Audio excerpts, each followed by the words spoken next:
Rocking star Yash ಅಭಿನಯದ ಬಹು ನಿರೀಕ್ಷಿತ ಸಿನಿಮಾ ಟಾಕ್ಸಿಕ್ ಇಂದು ವಿಶ್ವಾದ್ಯಂತ ತೆರೆಗೆ ಬಂದಿದೆ. KGF 2 ಬಳಿಕ ಯಶ್ ಅವರ ಕಂಬ್ಯಾಕ್ ಸಿನಿಮಾ ಆಗಿರುವುದರಿಂದ ಚಿತ್ರಕ್ಕೆ ಬಾಕ್ಸ್ ಆಫೀಸ್ ನಲ್ಲಿ ಭಾರಿ ನಿರೀಕ್ಷೆ ಇದೆ. ಈಗಾಗಲೇ ಅಡ್ವಾನ್ಸ್ ಬುಕಿಂಗ್ ನಲ್ಲೂ ಚಿತ್ರದ ದೊಡ್ಡ ಮಟ್ಟದ ಕ್ರೇಜ್ ಕ್ರಿಯೇಟ್ ಆಗಿದ್ದು, ಓಪನಿಂಗ್ ಡೇ ಕಲೆಕ್ಷನ್ ಬಗ್ಗೆ ಸಿನಿ ಟ್ರೇಡ್ ನಲ್ಲಿ ಭಾರಿ ಚರ್ಚೆ ನಡೆಯುತ್ತಿದೆ. ಟ್ರೇಡ್ ವರದಿಗಳ ಪ್ರಕಾರ ತೆಲುಗು ರಾಜ್ಯಗಳಾದ ಆಂಧ್ರ ಪ್ರದೇಶ ಮತ್ತು ತೆಲಂಗಾಣದಲ್ಲಿ ಟಾಕ್ಸಿಕ್ ವಿತರಣೆ ಹಕ್ಕುಗಳನ್ನು ದಿಲ್ ರಾಜು ಅವರ ಶ್ರೀ ವೆಂಕಟೇಶ್ವರ ಕ್ರಿಯೇಷನ್ಸ್ ಪಡೆದುಕೊಂಡಿದೆ. ಈ ಡೀಲ್ ಸುಮಾರು 120 ಕೋಟಿ ಅಡ್ವಾನ್ಸ್ ಆಧಾರದಲ್ಲಿ ನಡೆದಿರುವುದಾಗಿ ವರದಿಗಳಿವೆ. ಇಂತಹ ದೊಡ್ಡ ಮೊತ್ತದ ಡೀಲ್ ಆಗಿರುವ ಹಿನ್ನೆಲೆಯಲ್ಲಿ ತೆಲುಗು ರಾಜ್ಯಗಳಲ್ಲಿ ಚಿತ್ರಕ್ಕೆ ಬ್ರೇಕ್ ಈವನ್ ತಲುಪಲು ಸುಮಾರು 140 ಕೋಟಿ ಅಥವಾ ಅದಕ್ಕಿಂತ ಹೆಚ್ಚಿನ ಗ್ರಾಸ್ ಅಗತ್ಯವಿದೆ ಎಂದು ಟ್ರೇಡ್ ವರದಿಯೊಂದು ಹೇಳಿದೆ. ಜೊತೆಗೆ ಚಿತ್ರಕ್ಕೆ ಹೆಚ್ಚಿದ ಟಿಕೆಟ್ ದರಗಳೊಂದಿಗೆ ಪ್ರದರ್ಶನಕ್ಕೆ ಅನುಮತಿಗೂ ದೊರೆತಿದೆ ಎನ್ನಲಾಗ್ತಿದೆ. ಆದರೆ ಟಾಕ್ಸಿಕ್ನ ನಿಜವಾದ ದೊಡ್ಡ ಗುರಿ ವರ್ಲ್ಡ್ ವೈಡ್ ಬಾಕ್ಸ್ ಆಫೀಸ್ನಲ್ಲಿದೆ. ವರದಿಗಳ ಪ್ರಕಾರ ನಿರ್ಮಾಪಕರ ಹೂಡಿಕೆಯನ್ನು ವಾಪಸ್ ಪಡೆಯಲು ಚಿತ್ರವು ವಿಶ್ವದಾದ್ಯಂತ ಕನಿಷ್ಠ 800 ಕೋಟಿ ಗ್ರಾಸ್ ಗಳಿಸಬೇಕಿದೆ. 800 ಕೋಟಿ ದಾಟಿದರೆ ಬ್ರೇಕ್ ಈವೆನ್ ಗುರಿ ತಲುಪದಂತಾಗುತ್ತದೆ.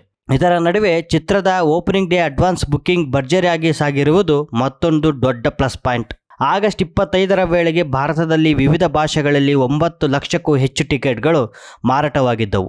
ಅಡ್ವಾನ್ಸ್ ಟ್ರೇಡ್ ಆಧರಿಸಿ ಭಾರತದ ಮೊದಲ ದಿನವೇ 100 ಕೋಟಿ ಅಧಿಕ ಹಾಗೂ ವರ್ಲ್ಡ್ ವೈಡ್ ಸುಮಾರು 130ಕ್ಕೂ ಹೆಚ್ಚು ಕೋಟಿ ಓಪನಿಂಗ್ ಸಾಧ್ಯತೆ ಬರಬಹುದು ಎಂದು ಅಂದಾಜಿಸಲಾಗಿದೆ. ಕನ್ನಡ, ತೆಲುಗು, ತಮಿಳು, ಹಿಂದಿ ಮತ್ತು ಮಲಯಾಳಂ ಸೇರಿದಂತೆ ಹಲವು ಭಾಷೆಗಳಲ್ಲಿ ಚಿತ್ರಕ್ಕೆ ಅಡ್ವಾನ್ಸ್ ಬುಕಿಂಗ್ಸ್ ಉತ್ತಮವಾಗಿದ್ದು, ವಿದೇಶಗಳಲ್ಲೂ ಪ್ರೇಕ್ಷಕರ ಪ್ರತಿಕ್ರಿಯೆ ಗಮನ ಸೆಳೆಯುತ್ತಿದೆ. ಓವರ್ಸೀಸ್ ವಿತರಣೆ ಹಕ್ಕುಗಳು 105 ಕೋಟಿ ಅಡ್ವಾನ್ಸ್ ಡೀಲ್ ನಡೆದಿರುವುದಾಗಿ ವರದಿಯಾಗಿದೆ. ಹೀಗಾಗಿ ಮೊದಲ ದಿನದ ಕಲೆಕ್ಷನ್ ದೊಡ್ಡ ಮಟ್ಟದಲ್ಲಿ ಬಂದರೂ ಟಾಕ್ಸಿಕ್ಗೆ ನಿಜವಾದ ಪರೀಕ್ಷೆ ಮೊದಲ ವಾರದ ನಂತರ ಆರಂಭವಾಗಲಿದೆ. ಯಶ್ ಅವರ ಸ್ಟಾರ್ ಪವರ್ ಮತ್ತು KGF ನಂತರ ಭಾರಿ ನಿರೀಕ್ಷೆಯನ್ನು ಚಿತ್ರ ಎಷ್ಟು ದಿನಗಳವರೆಗೂ ಕಲೆಕ್ಷನ್ ಆಗಿ ಪರಿವರ್ತಿಸುತ್ತದೆ ಎಂಬುದೇ ಪ್ರಮುಖ ಪ್ರಶ್ನೆಯಾಗಿ ಉಳಿದಿದೆ.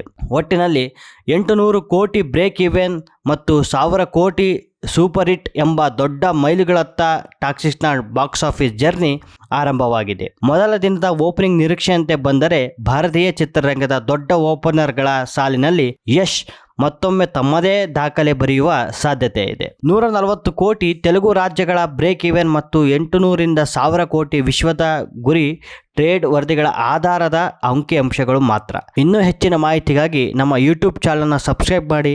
ಈ ವಿಡಿಯೋ ಇಷ್ಟವಾದಲ್ಲಿ ಲೈಕ್ ಮತ್ತು ಶೇರ್ ಮಾಡಿ. ನಮಸ್ಕಾರ.